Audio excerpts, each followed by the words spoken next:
अजी सुनते हो, अपने बेटे ने इंटर स्कूल क्रिकेट मैच में बेस्ट प्लेयर का अवार्ड जीता है। उसके स्कूल से स्पोर्ट्स टीचर का फोन आया था। वो चाहते हैं कि स्टेट लेवल पर खेलने के लिए उसे एक अच्छी क्रिकेट एकेडमी ज्वाइन करवाई जाए। मोना ने अपने पति सुधीर को चाय का कप देते हुए कहा तो सुधीर हैरानी से कहने लगा, अरे वाह, हमारे बेटे ने तो कमाल कर दिया। हाँ, वो सब तो ठीक है, लेकिन एक परेशानी है। उसकी ट्रेनिंग पर करीब 5 लाख का खर्च आएगा। मोना, तुम्हारा दिमाग तो ठीक है। महीने की 40,000 रुपए मेरी तनख्वाह है। उसमें से मकान का किराया भी जाता है, घर का राशन भी आता है और बच्चों की फीस भी भरता हूँ। और तुम्हारे खर्चे हैं सो अलग। अगर इतनी ही चिंता है अपने बच्चों के भविष्य की, तो तुम महंगी ड्रेसेस खरीदना, किट्टी पार्टी में जाना बंद कर दो। बल्कि मैं तो कहता हूँ कि तुम भी कोई अच्छी सी नौकरी देख लो, जिससे मुझे भी थोड़ा सहारा मिल सके। देखो जी, मेरी किट्टी पार्टी पर तो उंगली उठाने की जरूरत है नहीं, और ना तो नौकरी मेरे बस की है और ना ही मेरे खर्चे कम होंगे। आप एक काम क्यों नहीं करते? आपके गांव की जमीन और माँ बाबूजी का मकान बेच क्यों नहीं देते? उसे बेचकर जो पैसा आएगा उससे तो हम एक मकान भी बना सकते हैं और बच्चों को अच्छे स्कूल कॉलेज में भी पढ़ा सकते हैं। मोना, बात तो तुम्हारी ठीक है, लेकिन फिर माँ बाबूजी का क्या होगा? मैं तो उनसे पहले भी कितनी बार कह चुका हूँ यहाँ आकर रहने के लिए, लेकिन वो लोग कहते हैं कि गांव की प्रदूषण रहित हवा ही उन्हें रास आती है।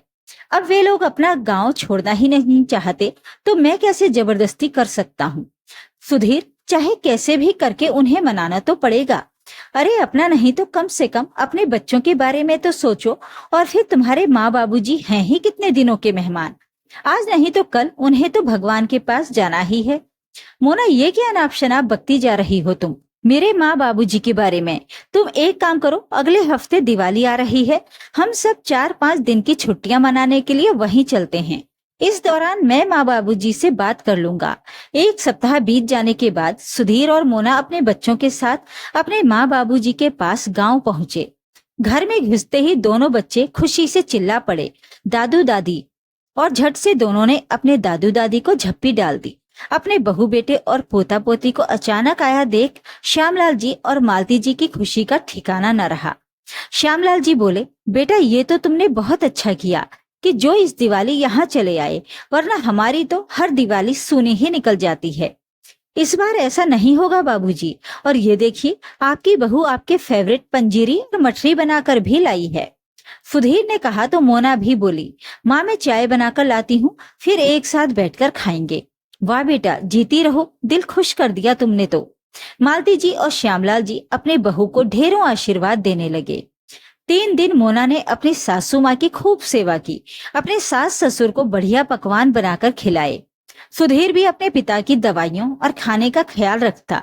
एक दिन डिनर करते हुए श्यामलाल जी अपने बेटे से पूछने लगे, बेटा, शहर में सब कैसा चल रहा है? सुधीर बोला, बस क्या बताऊं बाबूजी, आमदनी अठन्नी और खर्चा रुपया। आधी तनख्वाह तो किराए में ही निकल जाती है। समझ में नहीं आता बाकी के खर्चे कैसे पूरे करूं। उसी समय रसोई घर में रोटियां सेकती मोना ये बातें सुनकर तुरंत बाहर आ गई और मौके पर चौका मारने के इरादे से बोली, माँ बाबूजी, क्यों ना हम एक काम करें, ये गांव का मकान बेच देते हैं और वहाँ बड़ा घर लेकर हम सब मिलजुल कर रहेंगे। आखिर आपको भी तो अपने बच्चों से सेवा पाने का अधिकार है। जो बात सुधीर कहने से झिझक रहा था, मोना ने तुरंत बोल दी तो सुधीर भी उसकी हाँ में हाँ मिलाते हुए कहने लगा, मकान ही क्यों, मैं तो कहता हूँ बाबूजी, ये जमीन भी बेच दें तो इतना पैसा तो हो जाएगा कि हम शहर में बहुत बड़ा मकान खरीद सकते हैं। बेटे बहू की बातें सुनकर श्यामलाल जी को बहुत खुशी हुई और तुरंत इस बात के लिए हामी भर दी, जबकि मालती जी थोड़ी परेशान हो गईं। और खाना खाने के बाद रात को जब कमरे में आई तो अपने पति से कहने लगी, सुनिए जी, बात तो बच्चों की ठीक है और मैं ये भी जानती हूँ कि मेरे बेटे बहू बहुत अच्छे हैं और इस बार तो बहू ने मेरा दिल ही जीत लिया है, लेकिन फिर भी मकान और जमीन बेचने को मेरा मन नहीं मानता। अपने ही गांव के मिश्रा जी भी तो मकान बेचकर अपने बेटे बहू के साथ गए थे, लेकिन सुनने में आया है कि वो आजकल वृद्ध आश्रम में रह रहे हैं। हमें सोच समझकर फैसला लेना होगा। अरे मालती, मिश्रा जी के बेटे को तो मैं बहुत अच्छी तरह से जानता हूँ। एक नंबर का लालची था वो। उस जैसी औलाद होने से तो औलाद ना होना बेहतर है। तुम उसकी तुलना अपने बेटे से मत करो। हमारा बेटा तो हीरा है, हीरा। सुधीर के कहने पर श्यामलाल जी ने अपना मकान और जमीन बेचने पर लगा दी और कुछ ही दिनों में सब कुछ बेचकर अपने बेटे के साथ शहर चले आए। श्यामलाल जी ने सुधीर को एक बड़ा सा घर दिलवाया जहां सब लोग एक साथ रहने लगे। शुरू शुरू में सब कुछ बहुत अच्छा था। सुधीर और मोना अपने माँ बाबूजी की खूब सेवा करते। सास बहू आपस में माँ बेटी की तरह रहने लगे। सफाई और बर्तन के लिए काम वाली लगी हुई थी और बाकी का सारा काम वो दोनों मिल बांट कर लेती। लेकिन धीरे धीरे मोना ने काम से पल्ला झाड़ना शुरू कर दिया। थोड़े ही समय में मालती जी को अपनी बहू के व्यवहार में परिवर्तन नजर आना शुरू हो गया। बहू पूरे घर को अपने अनुसार चलाने लगी और घर के हर काम में मनमानी करने लगी। घर का सारा खर्च उसने अपने हाथों में ले लिया। काम वाली बाई भी हटवा दी, क्योंकि अब उसे लगता था कि जब घर में सासू माँ बैठी हैं तो काम वाली बाई को पैसे देना बेकार है। मोना आए दिन अपनी सहेलियों के संग घूमने निकल जाती या घर पर किटी पार्टी अरेंज कर लेती, जिस कारण बच्चों को संभालने के साथ साथ रसोई का सारा काम भी एक बाई की तरह मालती जी को ही संभालना पड़ता। उधर श्यामलाल जी को सब्जी और दूध लाने और बच्चों को स्कूल के लिए बस स्टॉप पर छोड़कर आने जैसे काम दे दिए गए। वैसे तो मालती जी दिन भर काम में लगी रहती थी, लेकिन आज सुबह से ही उनकी कमर में थोड़ा दर्द था। सफाई करने और खाना बनाने से लेकर बर्तन धोने तक का सारा काम करते करते रात तक मालती जी की कमर में इतना तेज दर्द होना शुरू हो गया कि वो दर्द से कराहने लगी। अपनी पत्नी की ऐसी हालत देखकर श्यामलाल जी से रहा न गया, तो अगले दिन उन्होंने अपने बेटे से साफ साफ कह दिया कि अगर बहू से काम नहीं होता तो सफाई और बर्तन के लिए एक काम वाली बाई लगा लो, क्योंकि इस उम्र में तुम्हारी माँ इतना काम नहीं संभाल पाती। लेकिन बाबूजी, आप तो जानते हैं कि मेरी तनख्वाह पहले जितने ही है। मेरे पास इतना पैसा नहीं है कि मैं काम वाली बाई का खर्च उठा सकूं, और वैसे भी माँ और मोना मिलकर सारा काम तो कर ही लेती हैं। आप शांति बनाए रखिए। लेकिन बेटा, घर का लगभग सारा काम तुम्हारी माँ ही करती है, और जहाँ तक रही पैसे की बात, तो आए दिन बहू पार्टियों में जाती रहती है, शॉपिंग करने जाती है।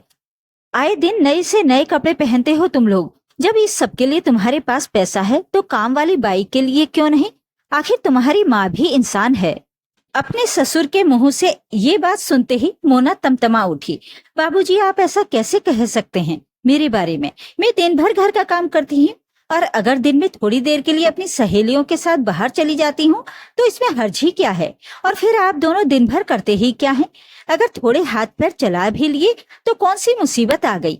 बहू की बातें सुनकर मालती जी और श्यामलाल जी अवाक रह गए, और उनका बेटा सुधीर गुस्से भरी निगाहों से उसे कमरे में आने का इशारा करके चला गया। जैसे ही मोना कमरे में आई तो सुधीर बोला, मोना, थोड़ी तो शर्म करो। उनका ही सब कुछ लूट कर आज तुम ऐसी बातें कर रही हो।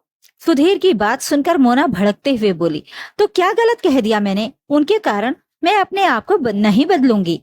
मैं पार्टी में भी जाऊंगी और लेटेस्ट डिजाइन के कपड़े भी खरीदूंगी। अगर उन्हें परेशानी है तो वे लोग अपने गांव वापस जा सकते हैं। तुम ऐसा कैसे कह सकती हो मोना? वे लोग केवल हमारी खातिर अपना सब कुछ बेचकर यहाँ आए थे, और तुम्हें भी मालूम है कि उनके यहाँ रहते हुए तुम्हें कितनी सहूलियत है। बढ़िया खाना, घर की साफ सफाई, बच्चों की देखभाल और घर की चौकीदारी, सब काम तो कर देते हैं। तभी मोना बोली, मुझे सब मालूम है, लेकिन जो तीखी बातें उन्होंने आज मुझे सुनाई हैं, उसके बाद तो मैं यहाँ उन्हें हरगिज नहीं रहने दूंगी। अपनी पत्नी के मुंह से ऐसी बातें सुनकर सुधीर अपना सिर पकड़कर बैठ गया। लेकिन अब मोना ने तय कर लिया कि वो अपने सास ससुर को चैन से नहीं रहने देगी। खैर, कुछ दिन यूं ही बीते। आज श्यामलाल जी और मालती जी की शादी की सालगिरह थी। ये दिन श्यामलाल जी के लिए बहुत ही खास था, इसलिए वे आज बहुत खुश थे।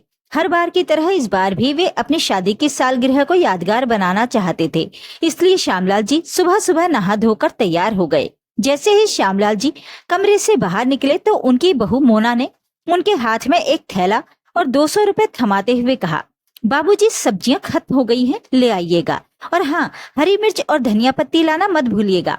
श्यामलाल जी ने देखा कि सुधीर भी अपने काम पर जाने को तैयार था और चाय नाश्ता कर रहा था। श्यामलाल जी अपने बेटे के पास गए और उससे कहने लगे, बेटा, तुम्हें तो मालूम ही है कि आज का दिन मेरे लिए कितने मायने रखता है, इसलिए मैं चाहता हूँ कि तुम्हारी माँ को मैं कुछ सरप्राइज दूं। ऐसा कहते हुए श्यामलाल जी ने अपने बेटे से कुछ पैसे मांगे तो सुधीर ने कहा, बाबूजी, मैं तो महीने की तनख्वाह लाकर मोना के हाथ में दे देता हूँ, आप उसी से मांग लीजिए। बाबूजी ने जब अपनी बहू की तरफ उम्मीद भरी नजर से देखा तो मोना आंखें तरेरते हुए बोली, बाबूजी, आपको भी मालूम है कि इनको महीने की कितनी तनख्वाह मिलती है, इतनी महंगाई में गुजारा भी मुश्किल से होता है, और फिर आपकी कमाई तो अब रही भी नहीं, और आपको इस उम्र में सरप्राइज देने की सूझ रही है। अपने पुराने शौक अब भूल जाइए और राम का नाम जपिए। आपको जितने पैसे दिए हैं उतने में सब्जी आ जाएगी।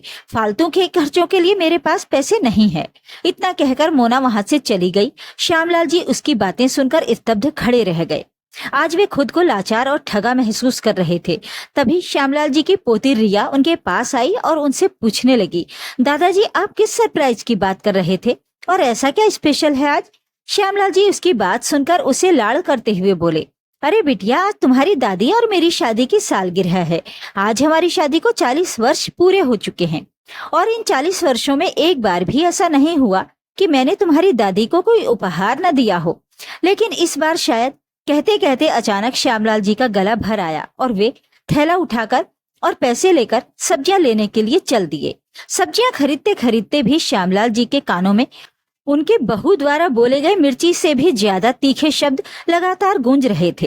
वे सोचने लगे, लोग कहते हैं कि अच्छा कर्म करो तो अच्छा फल मिलता है, लेकिन हमने तो कभी किसी को कोई दुख नहीं पहुंचाया, पूरा जीवन बच्चों की खुशी के लिए बिता दिया, और आज ऐसी हालत हो गई है कि पत्नी को उपहार देने के लिए जेब में एक भी रुपया नहीं है।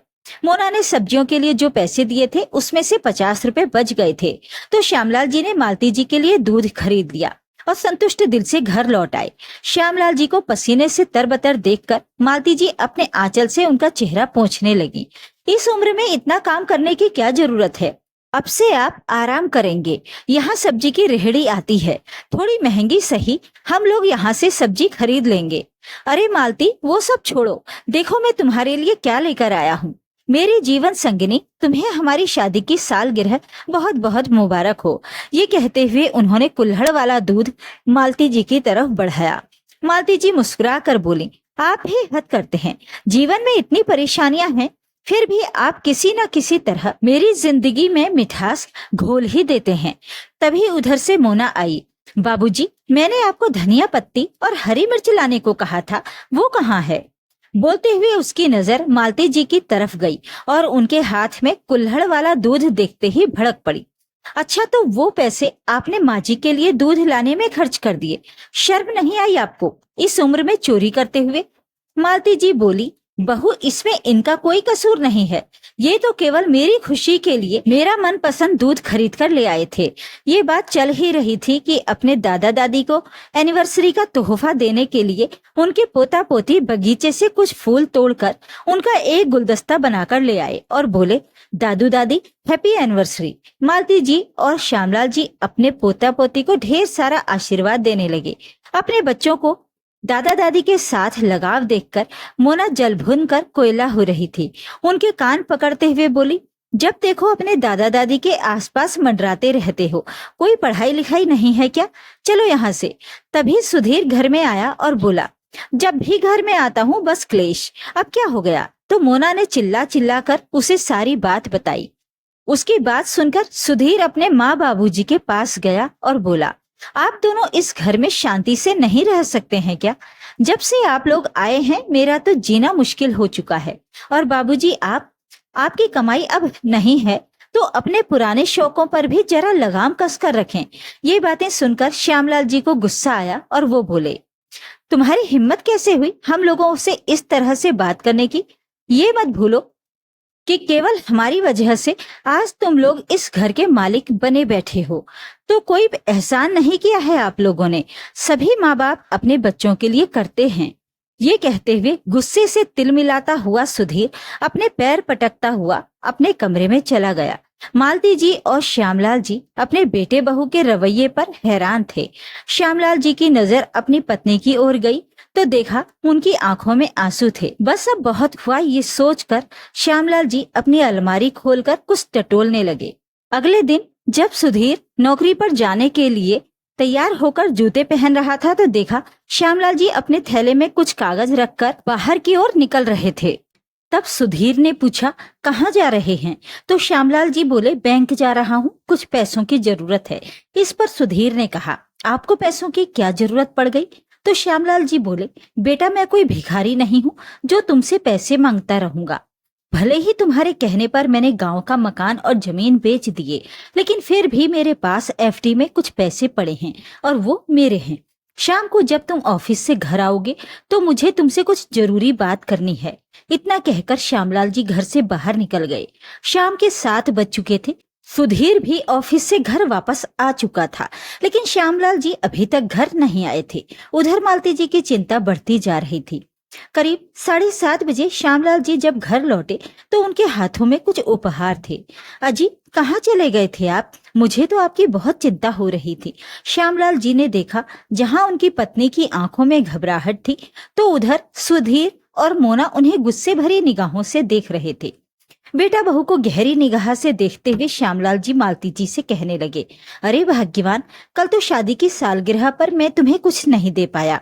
तुम्हारी सभी साड़ियां पुरानी हो गई थी ना, तो आज मैं तुम्हारे लिए तुम्हारी मनपसंद सिल्क की साड़ी खरीद कर लाया हूँ और तुम्हारी पसंद की दाल मखनी और पनीर की सब्जी भी लाया हूँ। जो सेलिब्रेशन हमने कल नहीं किया था वो आज करेंगे। हमें किसी की 4 बातें सुनने की कोई जरूरत नहीं है। कहते हुए श्यामलाल जी सोफे पर बैठ गए और टेबल पर पैर के ऊपर पैर रखकर लेट गए। ससुर की बातें सुनकर मोना गुस्से से लाल हो रही थी, तो सुधीर भी अपने पिता से बोला, बाबूजी, ये भी कोई तरीका है घर में बैठने का? अगर आपको लेटना ही है तो अपने कमरे में जाकर लेटें। तो श्यामलाल जी बोले, ये घर मेरा है, ये सोफा मेरा है, और तुम मुझे बताओगे कि मुझे कहाँ बैठना चाहिए और क्या खाना चाहिए? अपने बाबूजी के मुंह से ऐसी बातें सुनकर सुधीर और मोना का मुंह खुला का खुला रह गया। मोना बोली, आप शायद भूल रहे हैं, ये घर आपका नहीं, मेरे पति का है। इस घर पर केवल हमारा हक है। यहाँ वही होगा जो मैं और मेरे पति चाहेंगे। मोना के मुंह से जिल्लत भरी बातें सुनते हुए भी श्यामलाल जी वैसे के वैसे ही बैठे रहे और बोले, तुम किस हक की बात कर रही हो बहू? पूछो अपने पति से कि ये घर किसके नाम पर है। टैक्स बचाने के चक्कर में उसने अपनी माँ, जो कि महिला सीनियर सिटीजन है, के नाम पर रजिस्ट्री करवाई थी, और मैं भी यही चाहता था कि ये घर तुम्हारी माँ के नाम पर ही रहे। इसलिए मैंने ही उसे ये सुझाव दिया था। इस मतलबी दुनिया का हाल देखते हुए मालती जी को अपना मकान बेचते समय ही हम दोनों की सुरक्षा की चिंता हो रही थी, जिसके मद्देनजर मैंने ये फैसला लिया था। मैं इस घर में जो कुछ भी करूं उसके लिए मुझे तुम लोगों से अनुमति लेने की जरूरत नहीं है। इतना बड़ा धोखा? मोना चिल्लाने लगी। धोखा तो तुम हमारे साथ करने चली थी बहू, जो तुम पर ही उल्टा पड़ गया। जो तुम हमारे साथ करना चाहती थी वो तुम्हारे साथ ही हो गया। बस फर्क इतना है कि पहले इस घर से हम दोनों जाने वाले थे, अब तुम लोग चलते बनो। अपने पिता के मुंह से ऐसी बातें सुनते ही उन दोनों का मुंह खुला का खुला रह गया। फिर सुधीर बोला, मगर बाबूजी, आप ये बात भूल रहे हैं कि पिता की प्रॉपर्टी में बेटे का पूरा अधिकार होता है। तभी मोना बोली, बिल्कुल सही, हम कोर्ट केस करके आपसे अपना हक लेकर रहेंगे। उन दोनों की बात सुनकर श्यामलाल जी बोले, अपना ये शौक भी पूरा कर लो बहू, मैं वकील साहब को अभी बुला लेता हूँ। थोड़ी ही देर में वकील रामानंद जी, जो कि श्यामलाल जी के खास मित्र थे, वहां पहुंच गए। वकील साहब बोले, इस घर पर कानूनन सुधीर और मोना का कोई हक नहीं है, क्योंकि इस घर में लगा सारा पैसा श्यामलाल जी की कमाई का है, और जिन्होंने श्यामलाल जी के खेतों की जमीन खरीदी है वे इस बात के गवाह हैं। तो जो कुछ भी है सब श्यामलाल जी का है। उनकी मर्जी के बगैर तुम्हें कुछ नहीं मिल सकता, चाहे लाख कोर्ट केस कर लो। श्यामलाल जी की ये बात सुनकर मोना और सुधीर एक दूसरे की शक्ल देखने लगे। फिर वकील साहब के जाने के बाद श्यामलाल जी बोले, अब तुम ज्यादा देर मत करो, अपना सामान उठाओ और चलते बनो यहाँ से। अपने ससुर के मुंह से ऐसी बात सुनते ही मोना तो जैसे उबल पड़ी। बस इससे ज्यादा जिल्लत मैं बर्दाश्त नहीं करूंगी, हम लोग आज ही ये घर छोड़कर चले जाएंगे। कहते हुए मोना तेजी से अपने कमरे में गई और सामान पैक करने लगी। तभी सुधीर अंदर आया और उसे डांटने लगा, तुम पागल हो गई हो? तुम्हें पता भी है बाहर कितनी महंगाई है, घर का किराया ही इतना है, ऊपर से बच्चों की फीस और राशन पानी। हमारी फिर से वही हालत हो जाएगी जो पहले थी, और वैसे भी सारा किया धरा तुम्हारा है। मैंने तुम्हें कितनी बार समझाया था कि माँ बाबूजी का ही सब कुछ लेकर उनसे ही बदतमीजी मत किया करो, लेकिन तुम नहीं मानी। अब जब पानी सर से ऊपर चला गया तो ये सब तो होना ही था। सुधीर की बातें सुनकर मोना का सिर चकराने लगा और वो सिर पकड़कर धम्म से बिस्तर पर बैठ गई। उसे अपनी गलती का एहसास हो चुका था। अपने हाथों से बाजी निकलते देखकर मोना थोड़ी ही देर में बाहर निकली और अपने सास ससुर के पैरों में गिर गई। बाबूजी, गलती तो आखिर बच्चों से ही होती है, लेकिन बड़ों का फर्ज है कि उनकी गलती पर उन्हें डांट कर समझाएं। लेकिन बेघर करना तो गलत है ना। फिर पीछे पीछे सुधीर भी बाहर आया और बोला, बाबूजी अपने पोते पोती का तो सोचिए, वो कहाँ जाएंगे बेचारे। और फिर छोटे मोटे झगड़े आखिर किस घर में नहीं होते, उन्हें बढ़ाने की बजाय बैठकर सुलझाना चाहिए। फिर श्यामलाल जी बोले, तुम लोगों के साथ अच्छा रिश्ता रखने की मैंने भरपूर कोशिश की, केवल तुम्हारे लिए हम अपनी इच्छाओं को भी भूल गए, पर तुमने तो अपने माँ बाप का प्यार और त्याग पल भर में भुला दिया। लेकिन अब मैं अच्छा पिता बनने की ख्वाहिश नहीं रखता हूँ, अब मुझे केवल एक अच्छा पति बनना है। और सुधीर, अगर अब तुम लोग इस घर में रहना चाहते हो तो तुम्हें मुझे महीने के 5,000 रुपए देने होंगे, जिससे मैं और मेरी पत्नी अपना खर्च चला सकें, और घर और रसोई का सारा काम तुम्हारी पत्नी देखेगी। तुम्हारी माँ अब से घर का कोई काम नहीं करेगी। यदि तुम्हें मंजूर है तो तुम लोग यहाँ रह सकते हो, वरना दरवाजा तुम्हारे सामने है। इतना कहने के बाद श्यामलाल जी अपनी पत्नी के साथ बैठकर अपना पसंदीदा भोजन करने लगे। उस दिन के बाद से सुधीर समय पर अपने पिता के हाथ में महीने का खर्च थमा देता। उधर मोना ने भी वचन दिया कि वो अपनी भूल सुधारने की पूरी कोशिश करेगी। अब श्यामलाल जी ने अपनी पत्नी को भी समझा दिया था कि अब अपनी जिंदगी की खुशियों को किसी के लिए कुर्बान करने की कोई जरूरत नहीं है, खुद के लिए जीना शुरू करो। उस दिन के बाद से श्यामलाल जी और मालती जी अपने पोते पोती के साथ बैठकर टीवी देखते, खाते पीते और जिंदगी का आनंद उठाते। तो ये थी आज की कहानी। इस कहानी के बारे में अपनी राय कमेंट बॉक्स में जरूर लिखें। वीडियो को लाइक और शेयर कर दीजिए। चैनल को सब्सक्राइब जरूर कर लें ताकि आपको रोज अच्छी अच्छी कहानियां सुनने को मिल सकें। तो फिर मिलते हैं एक और कहानी के साथ। नमस्कार।